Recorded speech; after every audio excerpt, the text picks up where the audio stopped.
Halo guys, balik lagi sama gua Lucky ID. Seperti biasa, sebelum mulai videonya, buat kalian yang sudah dukung channel ini selama ini, terima kasih banyak. Buat kalian juga yang belum subscribe, silahkan di subscribe karena subscribe itu gratis, tidak bayar. Dan buat kalian juga yang sudah donasi, terima kasih banyak. Semoga dilancarkan rezekinya, amin. Oke, tanpa basa-basi kita bacain novel Martial Fact chapter 5547. Di sini diceritakan mereka ingin pergi ke surga gua semesta itu. Semoga seseorang penguasa wilayah dengan cepat meminiat Yangkai. Arah yang dituju oleh dua master ras manusia Orde ke-8 adalah lokasi surga gua semesta di wilayah kerinduan, tempat di mana para kultivator dari wilayah kerinduan bersembunyi. Kelantita yang dapat menemukan tempat ini juga merupakan kecelakaan. Alasan utamanya karena para kultivator dari wilayah kerinduan telah keluar untuk menyelidiki dunia luar dan secara tidak sengaja mengungkapkan keberadaan mereka, menyebabkan mereka menjadi sasaran kelantita adalah surga gua semesta yang biasa bersembunyi di kehampaan. Jika seseorang tidak tahu lokasi dan tidak tahu cara membukanya, akan sulit bagi orang biasa untuk mendeteksinya, bahkan seorang penguasa wilayah sekalipun. Kembali ke battlefield, karena terlalu banyak master ras manusia yang tewas dalam pertempuran, setiap lintasan gunung memiliki sejumlah besar surga semesta dan surga gua semesta. Sayangnya, tidak ada yang bisa menemukan dan membukanya. Pada akhirnya Yangkai harus membuka gerbang ke surga semesta dan surga gua semesta, memungkinkan jalur langit biru, jalur yin yang, dan jalur gunung lainnya untuk memasang jebakan dan membunuh sejumlah besar master klan tinta.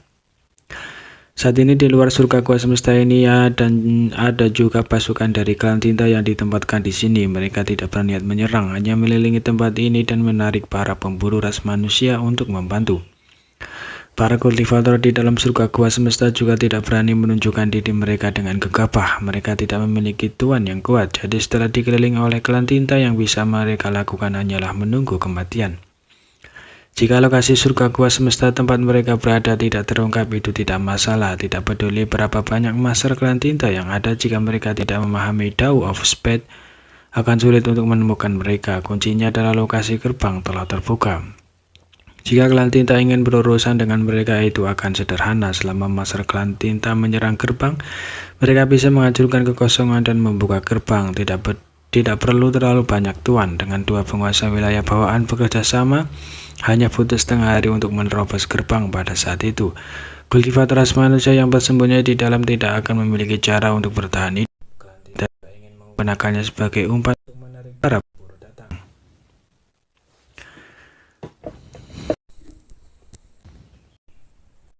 Saat ini 5 gerbang domain di wilayah kerinduan dijaga oleh pasukan klan tinta dengan 6 penguasa wilayah mengejar mereka. Bagi Yangkai, hanya ada satu tempat yang bisa dia kunjungi. Dia tahu di mana surga gua semesta ini berada, dan sebelum berangkat dia sudah mengumpulkan informasi tentang tempat ini. Namun dia hanya memiliki gambaran kasar tentang lokasinya. Tidak masalah, mengetahui perkiraan kasar saja sudah cukup mudah baginya untuk menemukan gerbang. Terlebih lagi jika tidak ada salah, pasukan klan tinta ditempatkan di luar gerbang, jadi selama dia bisa menemukan lokasi pasukan klan tinta, dia akan dapat menemukan gerbang. Dia hanya bisa berharap bahwa klan tinta tidak mengerahkan terlalu banyak pasukan di sana. Jika masih ada 1 juta tentara yang kuat di sana, itu akan merepotkan. Tidak ada gunanya memikirkan hal-hal ini. Hal yang paling mendesak saat ini adalah menemukan cara untuk meningkatkan jarak antara dia dan para pengejar di belakangnya. Jika dia benar-benar bergegas ke gerbang, dia perlu waktu untuk membukanya. Jika para pengejar terlalu dekat dengannya, dia tidak akan memiliki ruang untuk bermanuver. Berpikir begitu, Yangkai mengambil keputusan. Dia sangat mahir melarikan diri dari pengejar ketika dia telah menyebabkan masalah di Northern Pass. Bahkan Royal Road sendiri tidak dapat melakukan apapun padanya, apalagi tuan wilayah bawaan ini. Jika bukan karena lukanya yang parah dan fakta bahwa prinsip ruangnya tidak dapat beroperasi dengan mulus, dia pasti sudah lama menghilang bersama Feng Ying. Sesaat kemudian Yangkai dan Feng Ying tiba-tiba berpisah dan melarikan diri ke arah yang berbeda. Karena penguasa wilayah yang mengejar mereka semua tercengang saat melihat ini, dan segera setelah itu Mona Ye berteriak, berpisah dan kejar. Kedua master ras manusia Orde ke-8 sama-sama terluka parah dan tidak ada dari mereka yang bisa selamat. Yokong tiba-tiba merasa bahwa adegan ini agak akrab. Bukankah ini situasi yang sama yang dialami oleh 5 penguasa